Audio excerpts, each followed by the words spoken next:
Hello दोस्तों, नमस्कार। मैं सुजीत कुमार आपका सुजीत ट्यूशन क्लास में स्वागत करता हूँ। दोस्तों, जैसे कि आप जानते हैं कि जो कि आज हम हिंदी पढ़ेंगे। क्या मुस्कान, आज हम लोग जो है कि हिंदी पढ़ने वाले हैं। हिंदी का जो है कि फर्स्ट चैप्टर जिसका नाम है श्रम विभाजन और जाति प्रथा। हिंदी पढ़ने के तरीकों को आपको बता देते हैं कि देखिए, जब भी आप हिंदी पढ़िए तो हिंदी में जो है कि दो पार्ट होते हैं। मैं हिंदी का जो है कि सिलेबस का डिस्कशन तो नहीं कर पाया हूँ दोस्तों, लेकिन आप जब भी हिंदी पढ़े तो हिंदी पढ़ने से पहले आप क्या करें, जितने भी चैप्टर है, जैसे मान लो कि जैसे पूरा चैप्टर है, जैसे गद्य खंड है और पद खंड है, तो गद्य खंड के जो उनके जितने भी लेखक का नाम है उसको याद कर लेना। जैसे मान लो कि श्रम विभाजन जाति प्रथा के लेखक कौन है? डॉक्टर भीमराव अम्बेडकर। तो उसी तरह जो कि बहुत सारे जो ऐसे चैप्टर होते हैं, जैसे मान लो कि दूसरा चैप्टर क्या है हमारा, नाखून क्यों बढ़ते हैं, इसका लेखक जो हजारी प्रसाद द्विवेदी। तो इसी तरह अगले चैप्टर जो कि भारत से हम क्या सीखे, जिसका लेखक है फ्रेडरिक मैक्स मुलर। तो इन चैप्टर का पहले आप लेखक का नाम याद कर ले, साथ साथ ये भी याद कर ले कि जो है कि ये चैप्टर जो है कि क्या कर रहा है, इसका विधा क्या है। जैसे ये कहानी है कि भाषण है कि निबंध है, समझ रहे बातें को। तो इसको भी आप जो है कि जरूर याद कर ले, ठीक है ना। तो इसका अगर चाहिए, मतलब थोड़ा सा अगर वीडियो चाहिएगा दोस्तों तो बोलिएगा, एक शॉर्ट जो है कि हम बना के डाल देंगे, ताकि पूरा उसमें चैप्टर का नाम होगा, ट्रिक के साथ जो है कि हम उसमें बताएंगे कि जो है कैसे हम लोग याद कर सकते हैं। तो देखिए, आज हम लोग स्टार्टिंग कर रहे हैं हिंदी का फर्स्ट चैप्टर, जिस चैप्टर का नाम क्या है, श्रम विभाजन एवं जाति प्रथा। क्या नाम है चैप्टर का? श्रम विभाजन और जाति प्रथा। श्रम विभाजन और जाति प्रथा। अगर हम बात करें श्रम का मतलब क्या होता है, तो श्रम का मतलब होता है काम करने वाला व्यक्ति। श्रम बोले तो काम, एक तरह से क्या, श्रम मतलब काम। विभाजन का मतलब होता है बंटवारा। क्या होता है? बंटवारा। श्रम मतलब होता है कोई काम, और विभाजन का मतलब क्या होता है? बंटवारा। श्रम मतलब काम, विभाजन का मतलब होता है बंटवारा, और का मतलब होता है और जाति प्रथा, यानी श्रम का बंटवारा किया गया किसके आधार पर? जाति के आधार पर।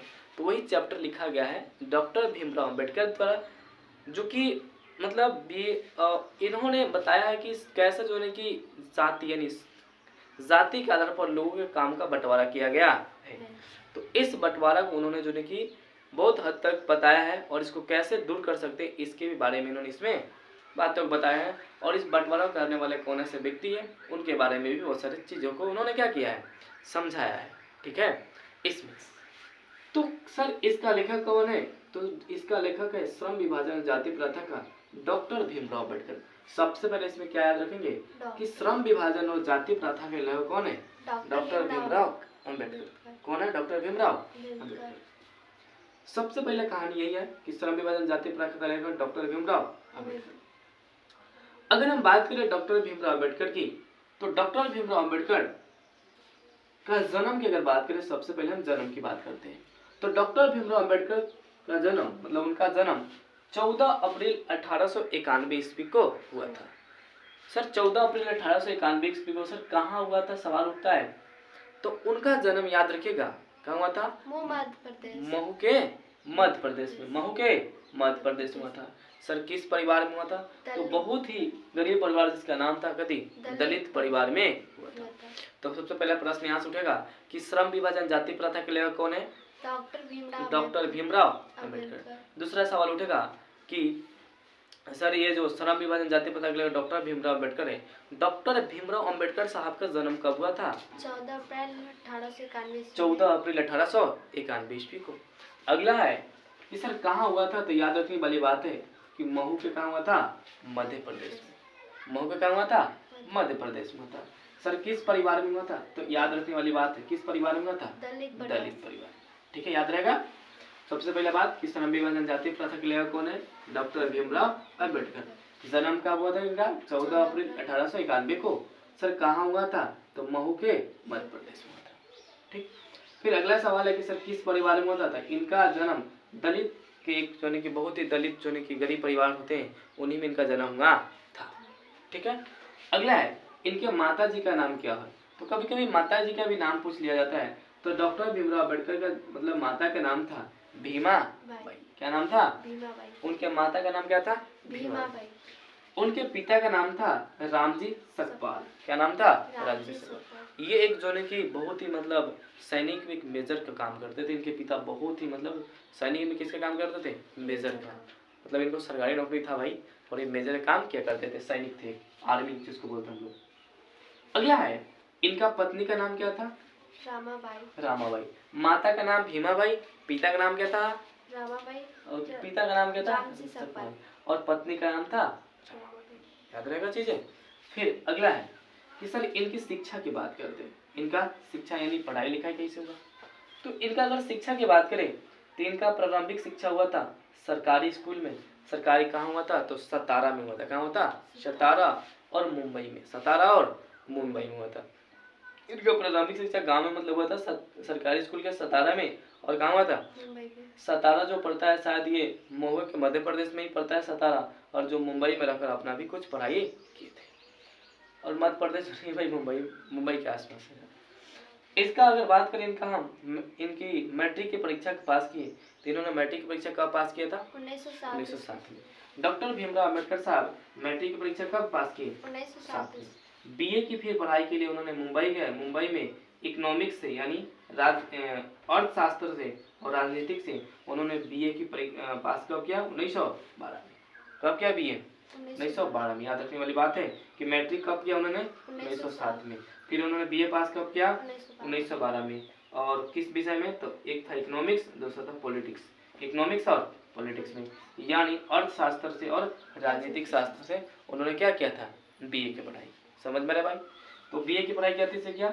अर्थशास्त्र से और राजनीतिक शास्त्र। फिर आगे बढ़े तो 1913 में अमेरिका गए, और अमेरिका जाकर उन्होंने बहुत सारी पढ़ाई की अपना। फिर 1915 में एमए किया, फिर 1917 में पीएचडी की, और 1923 में उन्होंने डॉक्टर ऑफ साइंस की पढ़ाई किया। ठीक है ना? तो ये रहा हमारा प्रारंभिक शिक्षा उनकी। उनका शिक्षा क्या हुआ था? पहले उन्होंने सरकारी स्कूल में पढ़ाई किया, सरकारी स्कूल में सतारा में पढ़ाई किया। फिर सतारा और मुंबई में पढ़ाई करने के बाद 1907 में क्या किया उन्होंने? मैट्रिक की परीक्षा पास की। और 1907 के बाद 1912 में क्या किया उन्होंने? बीए की परीक्षा पास कर ली। और 1912 के बाद उन्होंने 1913 में कहाँ चले गए? वो अमेरिका चले गए। अमेरिका के जो न्यूयॉर्क चले गए। फिर 1915 में एमए किया। फिर 1915 के बाद 1917 में पीएचडी की, और 1923 में डॉक्टर ऑफ साइंस की पढ़ाई किया। कौन किया? डॉक्टर भीमराव अम्बेडकर साहब। इनका रहा प्रारंभिक शिक्षा। उसके बाद अगर बात करें, इन्हें संविधान का जनक कहा जाता है। क्यों संविधान का जनक कहा जाता है? क्योंकि इन्होंने ही भारत के संविधान को क्या किया? लिखा था। तो प्रश्न उठता है, कभी कभी आता है एग्जाम में कि बताया संविधान का जनक किसे कहा जाता है? तो डॉक्टर भीमराव अम्बेडकर। संविधान किसने लिखा था? डॉक्टर भीमराव। अब सवाल है मुस्कान, तुम ही से बताओ कि डॉक्टर भीमराव अम्बेडकर साहब ने जो संविधान लिखा था वो कितना दिनों में लिखा था? 2 वर्ष 18 दिन। यानी जो संविधान लिखा गया था 2 वर्ष जो कि 11 महीना, कितना दिन? 18 दिन में ये जो हमारा संविधान लिखे तैयार किया गया था। ये इकोनॉमिक्स यदि पॉलिटिक्स के कभी कभी एग्जाम में आता है क्लास 10th में। फिर उन्होंने 1923 से लेकर 1956 तक भारत के सभी लोगों के लिए काम किया। यानी 1923 से लेकर 1956 ईस्वी तक भारत के सभी लोगों के लिए क्या किया?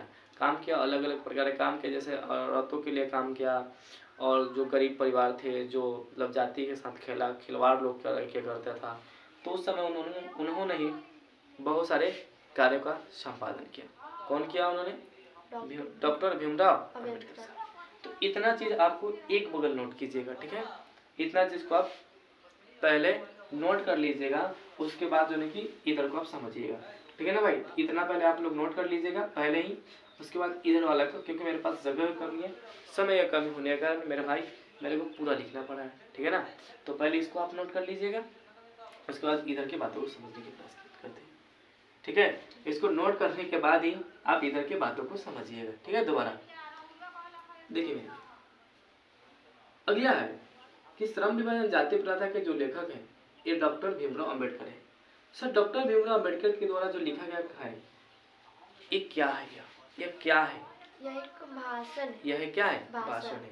तो इसका पूछता है कि बताइए कि श्रम विभाजन जाति प्रथा की विधा क्या है, मतलब मतलब कैसे लिखा गया है? तो विधा क्या है? तो याद रखिए इसका विधा क्या है? यह एक भाषण है। क्या है? भाषण है, जो कि भाषण है। ये कहाँ से लिया गया है भाषण? एनिहिलेशन ऑफ कास्ट से। कहाँ से लिया गया है? Annihilation of caste. Annihilation of caste. Annihilation of caste से। बहुत इंपॉर्टेंट चीज है भाई, 3 4 5 में पूछा गया है। एक बार दो बार नहीं, जो जन्म है भैया 5 बार पूछा गया एग्जाम में कि डॉक्टर भीमराव अंबेडकर का जन्म कब हुआ था। 5 बार, 1-2 बार तो मैं नहीं, 5 बार पूछा गया, जाके देख लेना एक बार।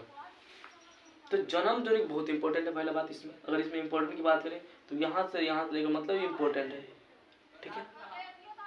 फिर अगर हम बात करें इनके लेखक की तो ये, और इनकी जो विधा है भाषण, ये कहाँ से लिए, किस मतलब भाषण से लिया गया है, तो इनहिलेशन ऑफ कास्ट से लिया गया है, इनहिलेशन ऑफ कास्ट से। इस बात को आप बहुत गौर से सुनिएगा और याद ही रख लीजिएगा कि सर ये डॉक्टर भीमराव अंबेडकर के द्वारा जो भाषण लिया गया है कहाँ से लिया गया है, इनहिलेशन ऑफ कास्ट से लिया गया है, ठीक है ना। श्रम विभाजन जाति प्रथा में जो भाषण है वो कहाँ से लिया गया है, इनहिलेशन ऑफ कास्ट से लिया गया है, ठीक है। इनको मानव मुक्ति का पुरोधा भी कहा जाता है। प्रश्न आता है कभी कभी एग्जाम में कि मानव मुक्ति का पुरोधा किसे कहा जाता है, डॉक्टर भीमराव अंबेडकर साहब को।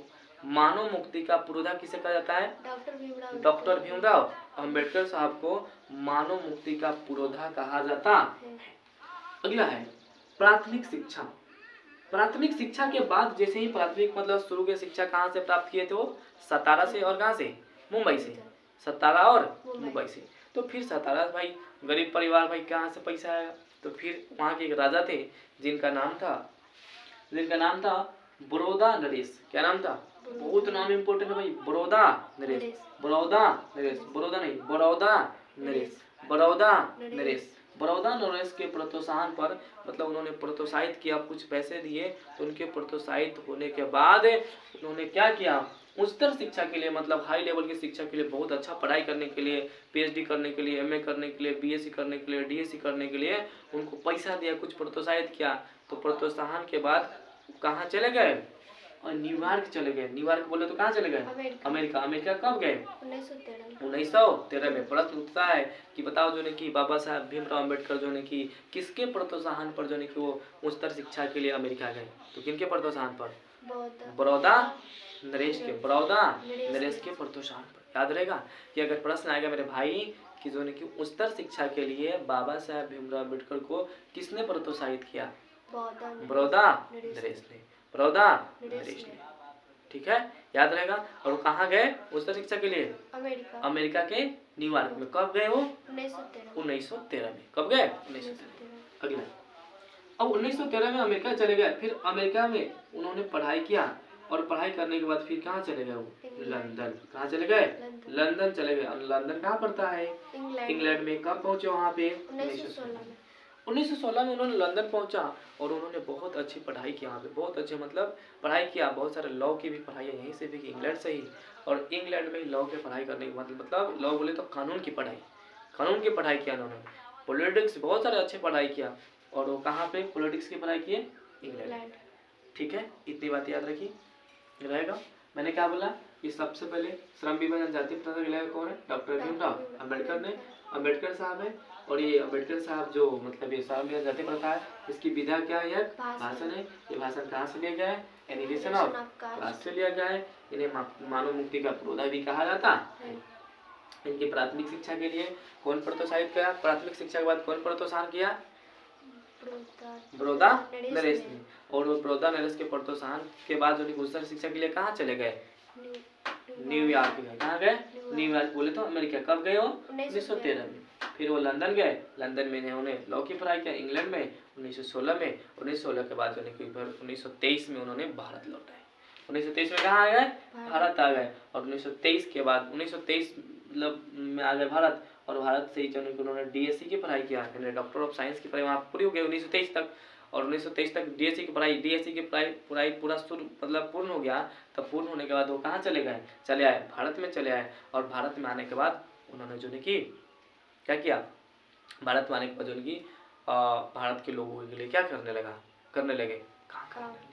फिर आगे हम लोगों ने देखा कि सर रचनात्मक बहुत इंपॉर्टेंट, बोले तो इतना इंपॉर्टेंट चीज है, बहुत इंपॉर्टेंट है। रचनात्मक व चिंतन के मुख्य 3 प्रेरक व्यक्ति थे। उनके जो सबसे रचनात्मक और सबसे मतलब अच्छे व्यक्ति थे, कौन को व्यक्ति था, 3 को। मुख्यतः कितने व्यक्ति थे, 3। प्रश्न आता है कि उनके चिंतन और रचनात्मक कितने प्रेरक व्यक्ति थे, 3। एक का नाम होता है क्या, बुद्ध। दूसरा का नाम क्या था, कबीर। और तीसरा का नाम क्या है, ज्योतिबा फुले, ज्योतिबा फुले। तीनों व्यक्ति, बहुत इंपॉर्टेंट है सवाल कि प्रश्न आता है कि बताओ उनके जो है कि चिंतन और रचनात्मक कितने मुख्य प्रेरक व्यक्ति थे? तीन। उनका नाम आ जाता है, कथी कथी है? एक है बुद्ध, दूसरा है कबीर और तीसरा है हमारा ज्योतिबा फुले। यही तीन उनके प्रेरक व्यक्ति थे जिनके मतलब प्रेरित होकर वो इतना बड़ा संविधान को भी लिखा उन्होंने। बहुत अच्छे काम किए। कितने व्यक्ति थे? तीन। तीनों का नाम याद रहेगा, बुद्ध, कबीर और ज्योतिबा फुले। याद रहेगा मेरे भाई? चले आगा देखिएगा। फिर आगे इंपॉर्टेंट है, बहुत इंपॉर्टेंट, इसको याद रख लीजिए मेरे भाई। आगे देखिए, अब बात करें सर ये तीन व्यक्ति की बात करें, फिर आए हमारा रचनाएं और भाषण। उनके रचना और भाषण भी इंपॉर्टेंट है, लेकिन सबसे ज्यादा इंपॉर्टेंट कौन कौन है उसको मैं बता दूंगा, उसको आप याद रख लीजिएगा। जैसे पहला है द कास्ट इन इंडिया, और ये इंपॉर्टेंट होता है, खैर असल में इंपॉर्टेंट ही होता है सब। पहला उनका रचना है, क्या नाम है? The caste in India. पहला रचना के नाम क्या है? The caste in India. दूसरा है देयर मैकेनिज्म, क्या नाम है? There mechanism. पहला क्या है हमारा? The caste in India, the caste in India, याद रखिएगा। पहला उनका रचना का नाम है द कास्ट इन इंडिया। दूसरा है देयर मैकेनिज्म, देयर मैकेनिज्म। पहला है द कास्ट इन इंडिया, दूसरा है देयर मैकेनिज्म। पहला है द कास्ट इन इंडिया, दूसरा है देयर मैकेनिज्म। तीसरा है genesis and development, genesis and development. तीसरा क्या है? Genesis and development, genesis and development. पढ़ने नहीं आएगा था, इसको पढ़ेंगे जेनेसिस एंड डेवलपमेंट, ठीक है? याद रहेगा। पहला क्या है? द कास्ट इन इंडिया, दूसरा है देयर मैकेनिज्म, तीसरा है जेनेसिस एंड डेवलपमेंट, ठीक। चौथा है द अनटचेबल्स, द अनटचेबल्स। तीसरा क्या है हमारा? इसे जेनेसिस एंड डेवलपमेंट, और इसके बाद चौथा है the untouchables, the untouchables, the untouchables. क्या है चौथा? क्या है? The untouchables. और पांचवा है who are they, who are they, who are they. चौथा है द अनटचेबल्स, क्या है? टचेबल्स। ये हमारा फर्स्ट है द कास्ट इन इंडिया। पहला क्या है? कास्ट इन इंडिया, दूसरा है देयर मैकेनिज्म, तीसरा हमारा है जेनेसिस एंड डेवलपमेंट, चौथा है द अनटचेबल्स, पांचवा है who are they, who are they, छठा है who are Shudras, who are Shudras, who are Shudras, who are Shudras. छठा है Buddhism and communism, Buddha, Buddhism and communism, Buddhism and communism, Buddhism and communism, Buddhism and communism, Buddhism and communism. और पांचवा छठा है Buddha and his धामा, Buddha and his धामा, बुद्धा एंड हिज धामा। उसके बाद ये thoughts on linguistic states, thoughts on linguistic status. क्या नाम है? Thoughts on linguistic status. Status पढ़ने आता है ना भाई, व्हाट्सएप पर लगाती है, सब लगाता है। Thoughts on linguistic status.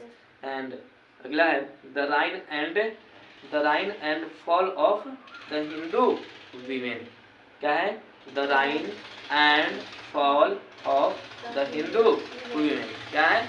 Hindu women, the rise and fall of the Hindu women, ठीक है? याद रहेगा। पहला है द कास्ट इन इंडिया, दूसरा है देयर मैकेनिज्म, दूसरा क्या है? और तीसरा है जेनेसिस एंड डेवलपमेंट, चौथा है द अनटचेबल्स, द अनटचेबल्स। पांचवा है who are they, who are they. छठा है who are Shudras, who are Shudras. और सातवां है Buddhism and communism, Buddhism and communism. And सातवां का आठवां है बुद्ध एंड हिज धामा, बुद्धा एंड हिज धामा, बुद्धा एंड हिज धामा। उसके बाद आठवां नौवां है thoughts on linguistic states, thoughts on linguistic states. And दसवां है the rise and fall of the Hindu women, the rise and fall of the Hindu women. उसके बाद सबसे इंपॉर्टेंट ये है, सबसे इंपॉर्टेंट क्या है?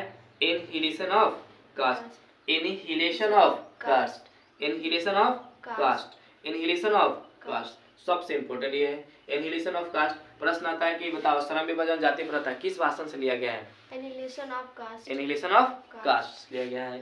उसके बाद इनका वांग्मय है बाबा साहब अम्बेडकर, अम्बेडकर जो इनका वांग्मय का नाम है बाबा साहब अम्बेडकर संपूर्ण वाङ्मय। क्या नाम है वाङ्मय का? बाबा साहब अम्बेडकर संपूर्ण वाङ्मय। बाबा साहब अम्बेडकर संपूर्ण वाङ्मय, जो कि कितने खंडों में प्रकाशित है? 21 खंडों में। याद रखिएगा, प्रश्न आता है कि बताइए डॉक्टर भीमराव साहब अम्बेडकर के द्वारा जो उनका वाङ्मय है कितने खंडों में प्रकाशित है? 21 खंडों में क्या है? प्रकाशित है। कथी? वाङ्मय। क्या है? वाङ्मय। याद रहेगा, उनका वाङ्मय डॉक्टर साहब भीमराव अम्बेडकर का वाङ्मय कितने खंडों में प्रकाशित है? 21 खंडों में। कितने खंडों में? 21 खंडों में। आगे चले, सुनिए। अब ये 21 खंडों में प्रकाशित है, इतना आपको चीज को पहले इसको लिखना है आपको, ठीक है।